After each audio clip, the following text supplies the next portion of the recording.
Hey guys, Mark from STILLEN here. Now today we're going to be driving the brand new Infiniti Q60 Coupe. We've already taken a closer look at this vehicle from the outside. Now we get to see what it's like to actually drive one. So come along.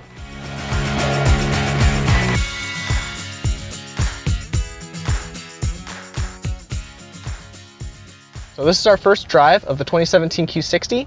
Now we've driven plenty of Q50s with this 3.0 turbo motor, so we know kind of what the power is going to be like, though now that it's in a coupe form, we're going to see how it handles, see how it feels, and just overall our impressions of the vehicle. So let's get on the road here. Now we've got our little nifty cameras everywhere so I can see everything, which is kind of nice. Now this car has less than a mile on it, has not been driven, so fresh out of the box. See what she does. I'm actually glad we have blind spot detection because I have a giant for sale window sticker there that I can't see around. Alright, so far the interior feels very similar to the Q50. Very similar layout as far as the nav goes, so if you're coming out of one of those, you're going to feel right at home.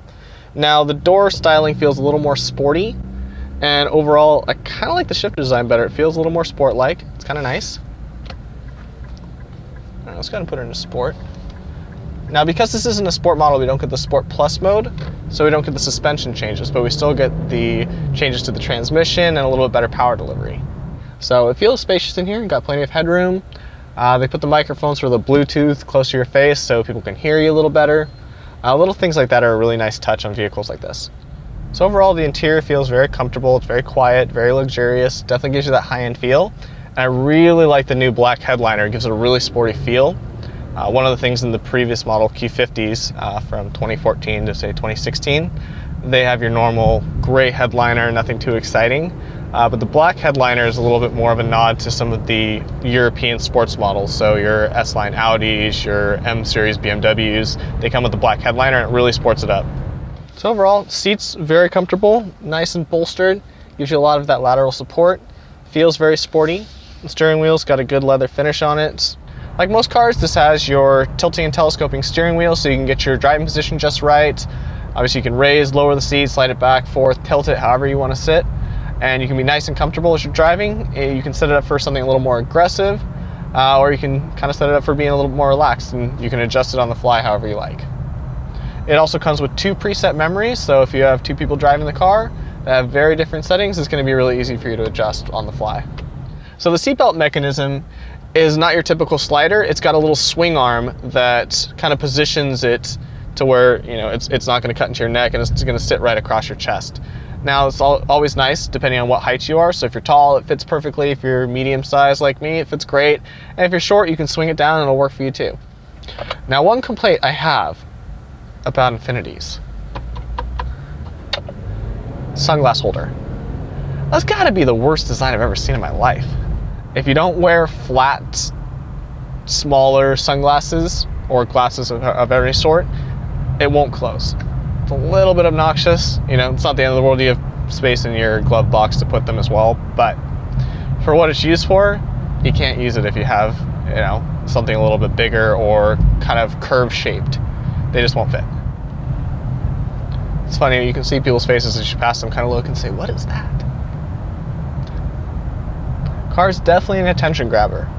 So the lines of it, just the overall look of the car and feel of the car definitely feels very sporty. It feels aggressive and yet still elegant. And you know, I'm gonna say when this thing's, I mean, even unmodified, this thing's a bit of a head turner. But you guys start messing with these things, oh man. The Q60 comes with 2 engine options. There's a 2.0 turbo inline-4 that makes 208 horsepower and 258 foot-pounds of torque. It's not the most performance-oriented motor, however, if you're buying the coupe mainly for styling and for luxury, it'll get you around just fine and it's definitely a cost-efficient option. The second option is a 3.0 twin-turbo V6 dubbed the VR30 DDTT. Now this motor comes in 2 variants, the first making 300 horsepower and 295 foot-pounds of torque at 9 pounds of boost pressure. The second making 400 horsepower, 350 foot-pounds of torque at 14.5 pounds of boost. Now these 2 variants are very similar. Internally they're identical, and the 400 horsepower option gains small extras like a secondary intercooler water pump, optical turbine sensors to monitor the turbos which are spinning up a lot more boost, and obviously the ECU is tuned slightly differently. Now this motor replaces the outgoing VQ37, which changes not only to the displacement and adding of turbos. They changed out the V-valve in favor of a more advanced variable valve timing system, similar to that on the GTR. It also gains direct injection and a few other upgrades that will help manage the cooling and overall efficiency of the motor. But for now, I just want to give you some impressions as to how the car drives, what it feels like to be in it. Just overall, just kind of an overall first impressions of driving this car. You wonder why everyone's trying to jump into the Infiniti game all of a sudden? It's this motor. Twin turbo V6. It's really going to usher in, I think, another age of turbo performance cars, kind of like we saw in the 90s, and it's exciting. It's going to be a lot of fun. So let's see how she does off the line.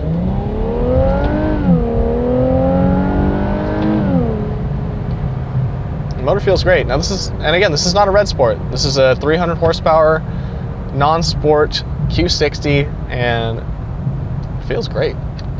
Power delivery is spot on. So for your price range and in your competition in this area, you know, the Lexus RC is way slower than this. I can tell you that right now. I've driven plenty of those. Now, when you're getting up to something like the BMW 440i, you definitely can keep up with those. The Mercedes C-Class Coupe, driven those. They don't feel quite as torquey as this. This new motor is phenomenal. So we're going to simulate a pass really quick. We're going to slow down to about 60 miles an hour and then speed up to about 75. You know, keep within legal limits, but something you would actually experience on the freeway.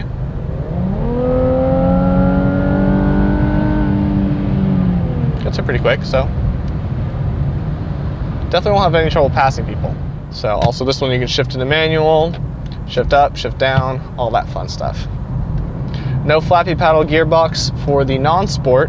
However, it is an option that you can add. It's an aftermarket option.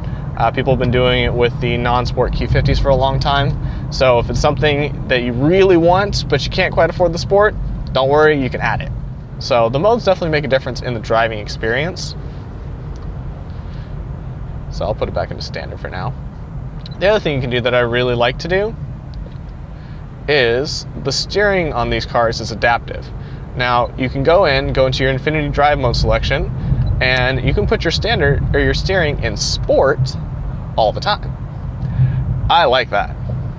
So the car feels much more agile, the steering feels much more communicative, much more direct and quick, and overall it feels like a sports car all the time, which is something I like, especially from the steering. Now your suspension, you know, not everyone wants a stiff suspension all the time, and that's why if you get the sport, you can kind of get the adaptive system. I personally like my suspension and my steering to be in sport mode at all times. So that's my personal preference.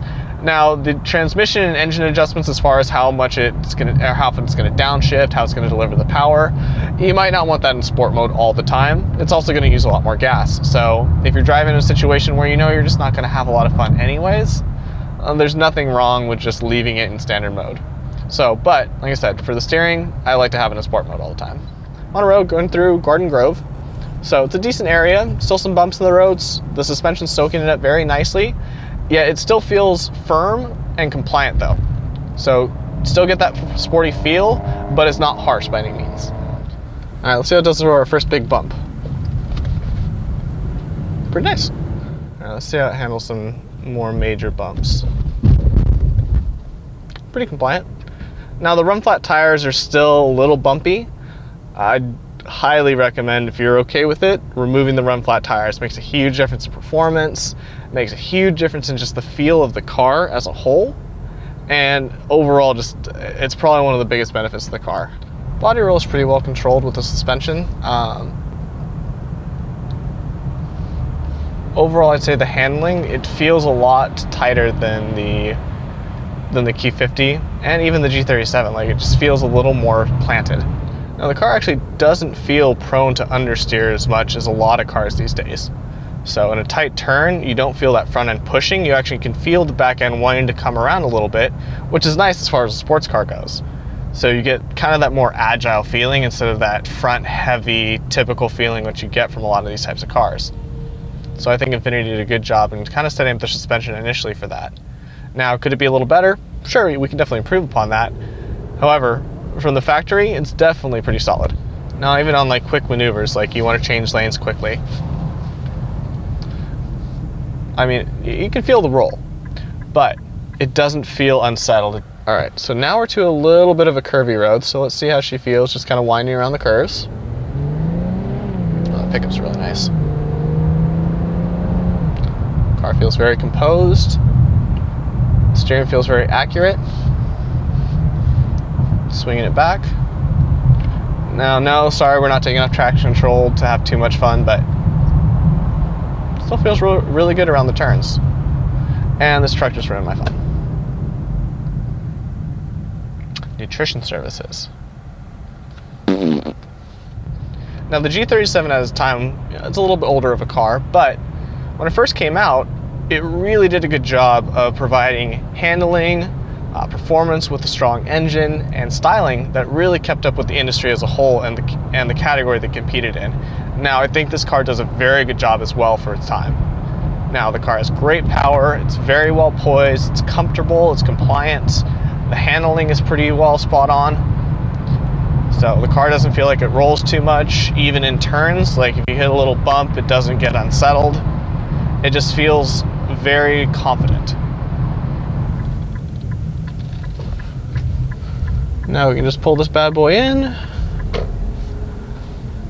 Now we get to take a look at the underside and get a little bit more of an idea of what's going on with this car.